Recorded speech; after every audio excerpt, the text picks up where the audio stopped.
সকলকে দোলযাত্রা এবং হোলির আগাম শুভেচ্ছা জানিয়ে শুরু করছি আজকের ভিডিও। আমি ইন্দিরা মুখোপাধ্যায়। আমার ছোট্ট চ্যানেল সোনার তরীতে আপনাদের সবাইকে স্বাগত জানাই। আপনাদের ভালো লাগলে আমার চ্যানেলটি সাবস্ক্রাইব করতে পারেন। আপনারা আমার এই ভিডিওতে কমেন্ট করতে পারেন, শেয়ার করতে পারেন, আপনাদের মতামত জানাতে পারেন। তা দোলযাত্রা কেন পালিত হয়? আমরা আমি অনেক খুঁজি, পড়াশোনা করে দেখি যে সম্ভবত রাধাকৃষ্ণের দোলনায় দোলা দেয়া থেকেই দোল শব্দটি।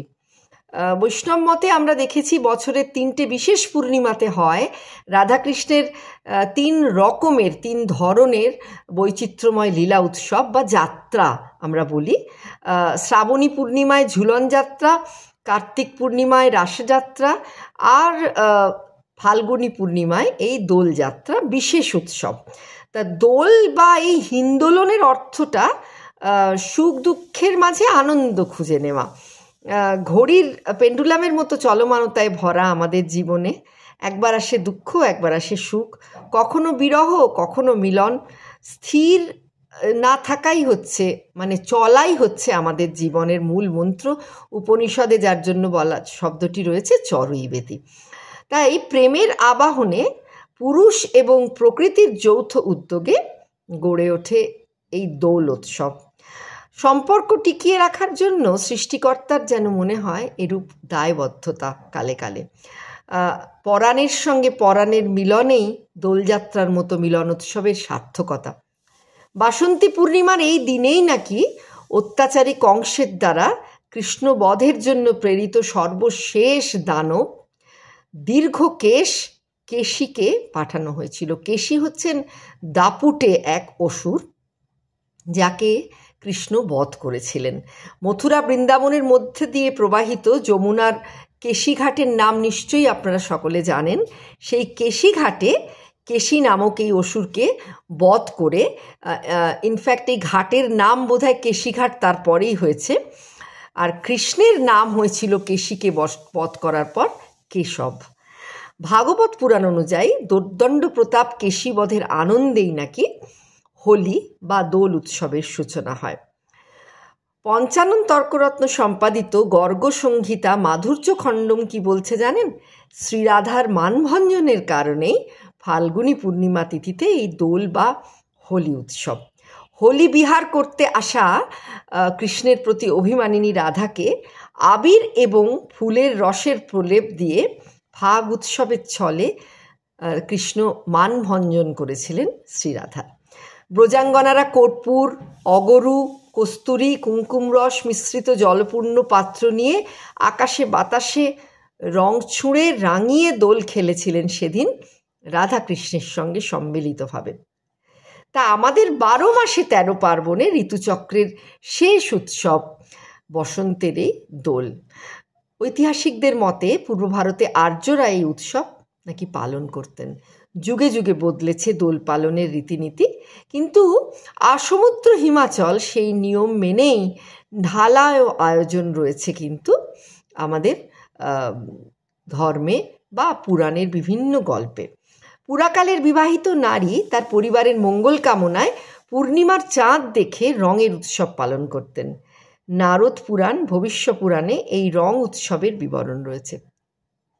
7ম শতাব্দীর এক শিলালিপিতে রাজা হর্ষবর্ধনের হোলিকোৎসবের উল্লেখ রয়েছে তার নাটক রত্নাবলীতে। বাৎসায়নের কামসূত্রে এই উৎসবের উল্লেখ রয়েছে। জিমুতবাহনের কাল বিবেক এবং ষোড়শ শতকে স্মার্ত পণ্ডিত রঘুনন্দন গ্রন্থেও এই উৎসবের অস্তিত্ব রয়েছে।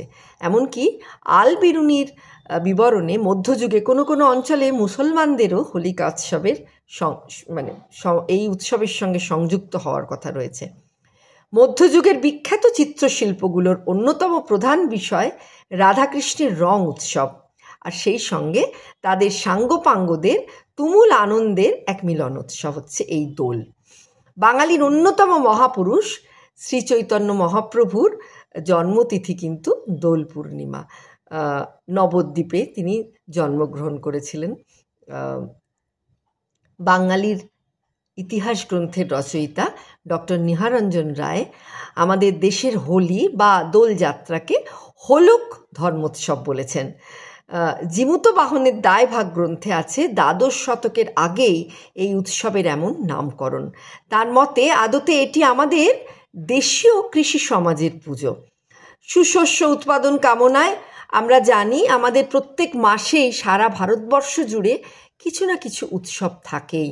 আমরা সেই বরণডালা, শস্যের বরণডালা সেই দেব বা দেবীর উদ্দেশ্যে নিবেদন করি এবং তার প্রতি আমরা নতজানু হয়ে শ্রদ্ধা জানিয়ে আমরা কোনো পুজো আচ্ছা আমরা করে থাকি। এটা আমাদের, তা সে নতুন ধান ওঠার নবান্নই হোক, কিংবা পৌষ মাসের মকর সংক্রান্তির পরব হোক, বা আদিবাসীদের ঘরে তুষ বা টুসু পরব, মানে টুসু পরব ধানের উৎপাদনের জন্যই হোক, বা ভাদ্র মাসের আর একটা ধানের উৎসবই হোক, মানে আমাদের কৃষিভিত্তিক দেশের এই অনুষঙ্গটা আমরা কিছুতেই, মানে কৃষি পুজো, তার জন্য শস্য পুজো, আমরা এই অনুষঙ্গটাকে কিছুতেই উড়িয়ে দিতে পারি না। এটি মুখ্যত কামনার ব্রতর মতোই, যে ভালো শস্য ফলনের আশায় দিয়েছ আমাকে ভাড়া ভাড়া, আমায় ফসল, তাই জন্যে তোমাকে আমরা পুজো করছি বা তোমার চরণে নৈবেদ্য অর্পণ করছি। একটা যেন বিদেশের কথা চলে আসে, ধন্যবাদ জ্ঞাপন বা থ্যাঙ্কস গিভিংয়ের মতোই। তা সুশস্য উৎপাদন কামনায় দোল যাত্রার সময় হয় নৃত্যগীত মুখরিত নরনারীর লীলাময়তাময় এক উৎসব। সেটাই কিন্তু দোলযাত্রা বা বসন্ত উৎসবের মুখ্য। কিন্তু হোলির সঙ্গে প্রধানত যে উৎসব অনুষ্ঠানের যোগ, তা কিন্তু পুরাণ বলছে আমাদের বসন্ত বা মদন বা কাম মহোৎসবের কথা, যেটি রাধাকৃষ্ণের দোলযাত্রার সঙ্গে অঙ্গাঙ্গিভাবে জড়িয়ে রয়েছে। এই বাংলার ইতিহাস গ্রন্থের রচয়িতা ডক্টর নিহারঞ্জন রায়ের বইটিতেই পেলাম সেই পুরো ক্রোনোলজিটা। তৃতীয় চতুর্থ শতক থেকে শুরু করে ষোড়শ শতাব্দী অবধি তেমনই কিন্তু ইঙ্গিত। তৃতীয় চতুর্থ শতকে রচিত বাৎসায়নের কামসূত্র, সপ্তম শতকে হর্ষবর্ধনের রচিত রত্নাবলী নাটক, অষ্টম শতকে মালতী মাধব নাটক, একাদশ শতকের ভারত পর্যটক অলবিরুনি, এমনকি দ্বাদশ শতকের পণ্ডিত জীমূত বাহনের কালবিবেক গ্রন্থ এবং সবচাইতে আধুনিক ষোড়শ শতাব্দীর স্মার্ত পণ্ডিত রঘুনন্দনের গ্রন্থেও কিন্তু এই উৎসবের অল্পবিস্তর বর্ণনা রয়েছে। এই উৎসবের প্রধান পুজোটি তখন হতো কিন্তু একদম শুরুর দিকে কামদেব, মদন এবং তার স্ত্রী রতি দেবীর পুজো। চৈত্রীয় বসন্ত বা মদনোৎসবের সঙ্গে পদ্মপুরাণ, গরুড় পুরাণে উল্লিখিত ফাল্গুনী পূর্ণিমার দোলযাত্রা বা হোলি উৎসব মিলেমিশে একাকার হয়ে যায়। আসলে পরবর্তীকালে তিথি এগিয়ে আসাটাও, আমরা তো জানি তিথিটা এগিয়ে এসছে, আগে হতো চৈত্র মাসে, এখন এগিয়ে এসছে বসন্তকাল, বসন্ত এগিয়ে ফাল্গুন মাসে, তাই ফাল্গুনী পূর্ণিমা তিথিতে আমরা চৈতন্যদেবের জন্ম ফাল্গুনী পূর্ণিমা তিথিতেও বারে বারে তার প্রসঙ্গটা এসে পড়ে, কারণ আমি ভীষণ চৈতন্য ভক্ত একজন। আসলে পরবর্তীকালে এই তিথি এগিয়ে এসেই দোলযাত্রা উৎসব যেন বসন্ত উৎসবের এবং ফাল্গুন মাসের এই পূর্ণিমার উৎসবের এক সামগ্রিক ভাবে বর্ণিত হয়ে আসছে। তা সেই বললাম তো, দীর্ঘকেশী দানবীয় অনুচর ঘোড়ারূপী এক অসুর, অত্যাচারী অসুর, দাপুটে অসুর কেশীকে কৃষ্ণ বধ করেছিলেন। সেই ছোট্ট ভাগবতের পুরাণ কথাটুকু বলি। দেবকীর পুত্র কৃষ্ণ তখন যশোদার ঘরে বৃন্দাবনে। অত্যাচারী কংস তার মামা কেশী নামক, আর কারুকে দিয়ে যখন বধ করে পারলেন না, সে অকাসুর বকাসুর সব হলো, পুতনা সব হয়ে গেছে সেসব পর্ব। কেশী নামক দীর্ঘকেশ এক দানবীয় অনুচর, তার আকৃতি হচ্ছে ঘোড়ার মতো, সেই অসুরটিকে পাঠালেন কৃষ্ণকে হত্যা করতে, ঘোড়ার ছদ্মবেশে। কেশী সেসব গোপদের ওপর অত্যাচার করে কৃষ্ণকে ফাইনালি সংহার করতে গেলে কৃষ্ণ তার মুখোমুখি হয়ে যুদ্ধ করতে শুরু করলেন। চিন্তার গতিতে ছুটে খুর দিয়ে বারে বারে আঘাত হেনে সিংহের মতো গর্জন করেও কেশী কিছুতেই কৃষ্ণকে ধরাশায়ী করতে পারলেন না। কৃষ্ণ তখন তার দু পা ধরে অপ্রতিরোধ্য সেই কেশী নামক ঘোড়াটিকে ছুঁড়ে নিমেষের মধ্যে মাটিতে ফেলে দিলে উত্তেজিত কেশী আবারও উঠে দাঁড়িয়ে মুখ দিয়ে কৃষ্ণকে তখন আক্রমণ করতে লাগলো। আর তখন কৃষ্ণ তার বিশাল বাহু দিয়ে কেশী নামক ঘোড়ার মুখের মধ্যে সেই বাহুটিকে প্রবেশ করিয়ে দিয়ে শ্বাস রোধ করে তাকে হত্যা করে ফেললেন। কেশীর তখন সমস্ত দাঁত পড়ে গেল, চোখ তার গড়িয়ে পড়ল। আর বৃন্দাবনে যমুনা নদীর তীরে যে স্থানে কেশীর সঙ্গে ভয়ানক যুদ্ধ হয়েছিল, আগেই বলেছি, সেই মানে কেশীকে স্মরণে রাখার জন্য কেশীবধ হয়েছিল সেখানে, সেই স্থান খ্যাত হয়ে যায় কেশীঘাট নামে। আর সেই অসুরবধের কারণেই নাকি অশুভ শক্তির বিনাশে শুভ দোল উৎসব পালন।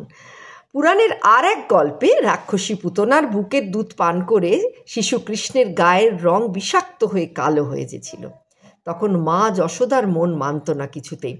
রাধিকার গায়ের রঙের সঙ্গে পুত্রের গায়ের রঙের তুলনা করলে মন খারাপ হতো তার। রাধিকার তো হরিতালের মতো, হত্তেলের মতো হলুদ গায়ের রং, গমের মতো গায়ের রং। তাই হোলির রং মাখিয়ে পুত্রকে অন্য রূপে দেখার চেষ্টায় এই ফাঁক খেলা বলেও কেউ কেউ মনে করেন। তবে সেই রং ছিল রঙিন ফুলের পাপড়ি শুকিয়ে গুঁড়ো করে তা থেকে পরিবেশ বান্ধব রং, বা এখন মানে রাসায়নিক এখনকার মতো নয়, ইকো ফ্রেন্ডলি রং ছিল। বিশিষ্ট সাংবাদিক এবং প্রাবন্ধিক সুমন গুপ্তের বৃন্দাবনের কৃষ্ণ দ্বারকার কৃষ্ণ গ্রন্থে বৃন্দাবনের হোলি খেলায় ব্যবহৃত প্রাকৃতিক রঙের কথায় টেসু ফুলের নাম পেলাম। আপনারা জানাবেন আমাকে এই টেসু ফুলটা কি, পলাশ নাকি অন্য কোনো ফুল? সেখানে সব মন্দিরেই এই দোল উৎসবের প্রধান উপকরণের মানে হলুদ রং হলো টেসু ফুল, যেটিকে জলে ফুটিয়ে তার নির্যাস থেকেই প্রাপ্ত হয় দোল খেলার রং বা হোলি খেলার রং। উনি একটা চমৎকার ব্যাখ্যা দিয়েছেন সুমনবাবু। ভরভরন্ত ফসলের ধাত্রী মাটির উর্বরা শক্তির প্রতীক হলুদ রং, কারণ মাঠ ভরা পাকা ফসলের রং তো হলুদ, আমরা জানি, তাই না? তাই এই অঞ্চলে টেসু ফুল সংগ্রহের ধুম পড়ে যায় এই মরশুমে। আর এই প্রাকৃতিক রঙের প্রসঙ্গে মনে পড়ে যায় আমার আদিবাসীদের বাহা পরবের কথা, যা আক্ষরিক অর্থেই কিন্তু ইকো ফ্রেন্ডলি দোল উৎসব। সেখানে না আছে কোনো কৃত্রিম রঙের ব্যবহার, না আছে রাসায়নিক পদার্থজনিত কোনো হেলথ হ্যাজার্ড বা চর্মরোগের সংক্রমণ। ভারতের অন্যান্য সাঁওতাল অধ্যুষিত অঞ্চলের মতো পশ্চিমবাংলার অন্যতম আদিবাসী বসন্ত উৎসব হলো বাহা পরব বা বসন্তের শহরুল। ফাল্গুন মাসের অমাবস্যার পরদিন চাঁদ দেখার পর থেকেই সাঁওতাল পল্লীতে দুন্দুভি বেজে ওঠে, চলে ফাল্গুনের দোল পূর্ণিমার দিন পর্যন্ত। সাঁওতালি ভাষায় বাহা মানে হলো ফুল। এই পুষ্প উৎসব মরণ ঋতু শীতের অবসান আর বসন্তের আগমনীতেই কিন্তু। ফুলে থাকে প্রচুর প্রাকৃতিক রঙিন রাসায়নিক পদার্থ বা ফাগের মতো, যেগুলো ক্ষতিকারক নয়। ফাগ তো রাসায়নিক না। ফাল্গুন থেকেই ফাগুন বা ফাগ শব্দটি এসেছে। আর সুগন্ধি রং জাতীয় পদার্থ সেই ফাগ আমরা জানি। সে ফুলের মধ্যে কিন্তু দুই থাকে, ফাগুনের ফুলের মধ্যে দুই থাকে কিন্তু। সেই অর্থে আদিবাসীদের সেই বসন্ত উৎসবের মধ্যে দিয়ে ফাগুন বরণ কিন্তু বেশ এক ইকো ফ্রেন্ডলি রঙের উৎসবের বার্তা দেয়। একটু ভেবে দেখবেন আমরা যাতে পরিবেশ বান্ধব ইকো ফ্রেন্ডলি রং ব্যবহার করি, এই বৃন্দাবন মথুরার টেসু ফুলের মতো বা আমাদের পলাশ ফুলের মতো বা আমাদের কি বলবো, নানা রকমের রঙিন ফুল ফুটিয়ে তো আজকাল মানে তৈরি করা হচ্ছে এবং দোল পালন করা হচ্ছে সেই সব রং দিয়ে, রং খেলে। গাঁদা ফুল ফুটিয়েও রং মানে তার থেকে শুকিয়ে নির্যাস পাউডারের মতো ফাগ তৈরি করা হচ্ছে। সুতরাং এটা কিন্তু ভেবে দেখবার সময় এসেছে। আপনাদের কি মত জানতে চাই কিন্তু, রাসায়নিক দোলের রং নাকি ফুল ফুটিয়ে এই আদিবাসীদের বাহা পরমের মতো ইকো ফ্রেন্ডলি রং? জানাবেন, হ্যাঁ।